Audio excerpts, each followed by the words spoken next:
Il y a de cela plusieurs mois, nous avons décidé de commencer à construire les maisons clés en main. Beaucoup de personnes m'ont dit, Albert, tu veux gagner beaucoup d'argent, tu veux maintenant prendre tout. Tu ne veux plus seulement t'arrêter aux finitions, mais tu veux prendre tout l'argent. L'humidité est une pathologie qui détruit plus de 80% des bâtiments.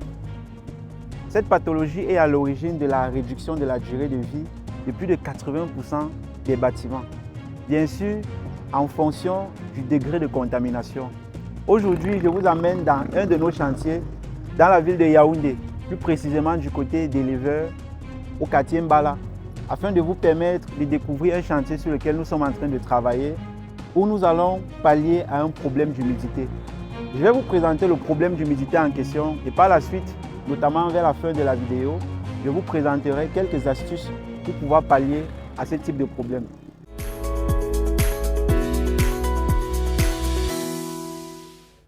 Si vous êtes en Afrique ou bien dans la diaspora et que vous souhaitez mettre sur pied un projet pour lequel vous ne savez pas par où commencer, prenez une consultation afin que nous puissions en discuter. Si vous souhaitez également vous lancer en entrepreneuriat, vous ne savez pas par où commencer, vous recherchez un environnement dans lequel vous serez sensibilisé, formé, accompagné et enfin financé, alors je vous invite à rejoindre notre académie via les informations qui se trouvent dans la description. Pour ceux-là qui souhaitent construire, sachez que nous construisons les maisons à partir de 10 et 15 millions. Si vous souhaitez en savoir plus, consultez la description de la vidéo. Et enfin, pour ceux qui souhaitent mettre sur pied le branding et l'image de marque pour leur entreprise, nous offrons des services de communication digitale et d'imprimerie. Si vous souhaitez en savoir plus, consultez la description de la vidéo. Donc, il s'agit d'un bâtiment que j'ai rénové il y a de cela pratiquement plusieurs années. Je crois que c'était en 2018 lorsqu'on venait de le construire. Bon, juste après, étant donné que c'est dans une zone qui est remplie de poussière, le client a demandé qu'on laisse l'extérieur du bâtiment et qu'on se concentre sur les rénovations au niveau de l'intérieur. Ce qui fait que vous pouvez constater à quel point l'extérieur est sale. Mais ce n'est pas ça qui nous intéresse parce que ici, je vais vous présenter le problème d'humidité qui se répercute au niveau des murs, des façades de ce bâtiment. Donc là, vous pouvez constater comment le mur est en train de se décaper. Donc c'est pratiquement sur tout le long du mur.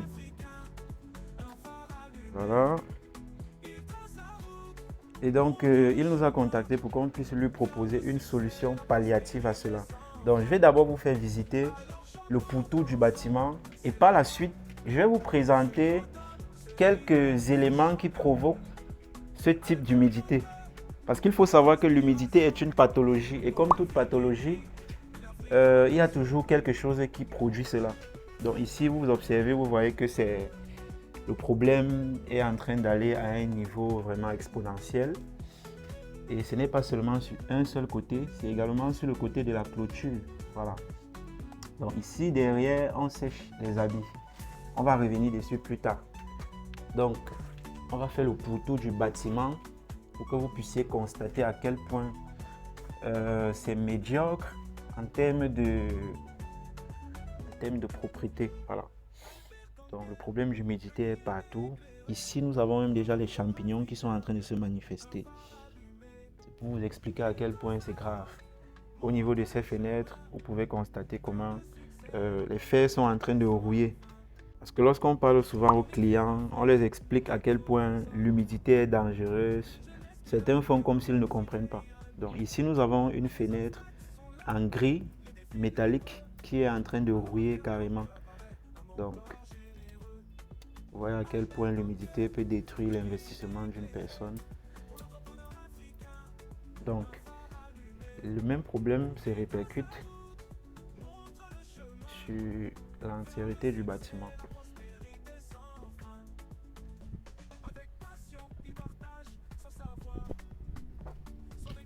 Donc ici, c'est le dernier côté qui n'est pas très impacté, mais qui est quand même impacté. Voilà. Donc vous pouvez constater à quel point l'humidité impacte sur le bâtiment. Ici, il y a un regard et au niveau du mur à côté, on se rend compte que l'humidité a eu plus d'impact.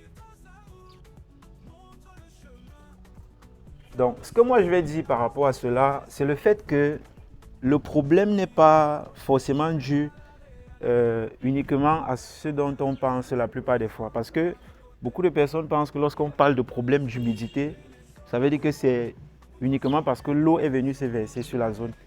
Mais ce que vous devez comprendre, c'est que dans ce cas de figure, on va recommencer où j'ai commencé à filmer tout à l'heure pour que vous puissiez bien comprendre mon explication. Il y a de cela plusieurs mois, nous avons décidé de commencer à construire les maisons clés en main. Beaucoup de personnes m'ont dit, Albert, tu veux gagner beaucoup d'argent, tu veux maintenant prendre tout. Tu ne veux plus seulement t'arrêter aux finitions, mais tu veux prendre tout l'argent. Ce n'est pas une question de gagner juste de l'argent. Parce que pour ceux qui me connaissent, ils savent que je m'en sors en faisant les finitions.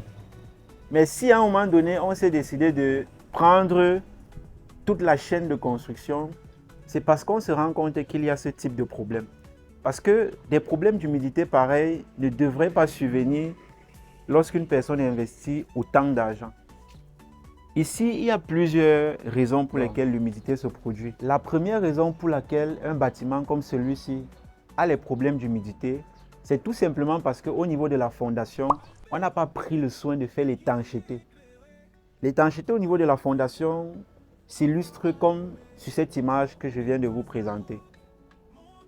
Lorsque vous faites cette étanchéité, cela empêche les eaux qui s'infiltrent dans le sol de pouvoir remonter à la surface et ainsi de se faire absorber par le matériau que nous appelons le parpaing au niveau du bâtiment. Parce que le parpaing est fait à base de ciment et à base de sable. Et ce qui se passe, c'est que lorsque ce dernier sèche et que l'eau frappe dessus, ou alors lorsque l'eau arrive à son niveau, il se fait absorber. Donc, il est important de faire l'étanchéité au niveau de la fondation pour éviter que l'eau ne puisse remonter. Là, c'est la première raison pour laquelle vous pouvez observer l'humidité sur ce type de bâtiment. La deuxième raison, c'est tout simplement lié au fait que vous allez constater que sur les zones où les choses n'étaient pas faites correctement, un peu comme le regard dont je vous ai parlé tout à l'heure, ça veut dire que quelqu'un a conçu le regard, il n'a pas pris le soin de bien isoler, du moins, le monsieur ne s'est pas rassuré que l'eau arrive et puisse continuer son chemin sans pouvoir s'infiltrer. Et donc, ce qui se passe, c'est que lorsque l'eau descend et arrive à ce niveau, elle se fait absorber par les bordures. Et ce qui se passe, c'est qu'après, on retrouve cette eau au niveau des murs. Donc, il est extrêmement important de faire de réaliser chaque étape du bâtiment avec soin, tout en respectant les normes. Autre raison pour laquelle nous avons ce type de problème d'humidité, c'est au niveau de l'aération. Parce que comme vous avez remarqué tout autour de la maison, il n'y a pas l'aération. On a à peine 1 mètre entre la clôture et le mur de la maison. Donc c'est tout à fait normal que lorsqu'il pleuve, on se retrouve avec les zones qui ont du mal à sécher. Vous avez par exemple remarqué qu'on sèche les vêtements derrière la maison, sur une zone qui n'est pas suffisamment aérée. En plus du fait que ce n'est pas suffisamment aéré, on vient encore sécher les vêtements. Les vêtements qui ont besoin de sécher. Donc ça veut dire que ça contamine encore l'environnement avec l'humidité et cela fait en sorte que ça ne sèche pas rapidement. Donc voilà quelques raisons que j'ai pu identifier par rapport à ce problème d'humidité. Maintenant, comment pallier à cela? Comme j'aime souvent le dire, pour pallier à un problème d'humidité, il faut aller à la source. Dans notre cas de figure, j'ai expliqué cela à mon client. Il a demandé qu'on fasse un traitement passif. Ça veut dire un traitement qui va mettre peut-être 1 an ou 2 ans. Parce qu'il faut être honnête lorsque vous discutez avec vos clients. Je vois beaucoup de personnes dire le traitement qu'on va faire là, ça va faire 10 ans, ça va faire 20 ans, ça ne va plus jamais revenir. C'est souvent préférable d'être honnête et de dire le traitement va faire 1 an ou 2 ans. Si vous voulez un traitement définitif, voilà ce qu'il faut faire. Et naturellement, les traitements définitifs coûtent généralement beaucoup plus cher. Donc, dans notre cas de figure, étant donné que c'est un bâtiment commercial qui doit être rénové dans les prochains mois à venir, nous avons décidé d'opter pour des solutions temporelles, autant pour moi. Ça veut dire durant une certaine période de temps. Et après cela, on pourra réaliser ce qu'il faut réellement réaliser afin d'éviter que ce dernier ne puisse continuer à réduire la durée de vie du bâtiment. Parce que comme je l'ai dit dans mon introduction, lorsque vous avez un bâtiment qui se fait attaquer par les problèmes d'humidité, ce dernier se retrouve en train de voir sa durée de vie chuter, parfois jusqu'à 30% en fonction du niveau de répercussion.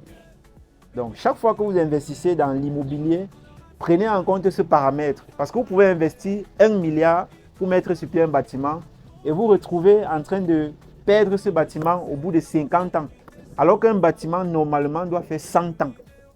Et après les 100 ans, on doit pouvoir rénover le bâtiment afin de prolonger sa durée de vie. Donc, pour ceux-là qui souhaitent investir dans l'immobilier, depuis l'Occident ou même depuis le Cameroun tout simplement, vous pouvez nous contacter afin que nous puissions discuter de votre projet et vous faire des propositions. Pour ceux-là qui souhaitent bénéficier de nos offres clés en main, nous construisons des maisons à partir de 10 et 15 millions, que ce soit les villas plein pied ou alors les villas sous forme de duplex. Donc, si vous souhaitez en savoir plus en ce qui concerne nos différentes offres, je vous invite à consulter la description de la vidéo. Sur ce, on se donne rendez-vous demain pour un prochain contenu. Je viens de créer Bâtisseurs Africains. C'est un réseau consacré à tous les acteurs du génie civil à travers l'Afrique. Ce réseau est dédié au partage d'expériences, au partage d'opportunités de jobs et de contrats, mais surtout à la communication de tout événement important lié au génie civil.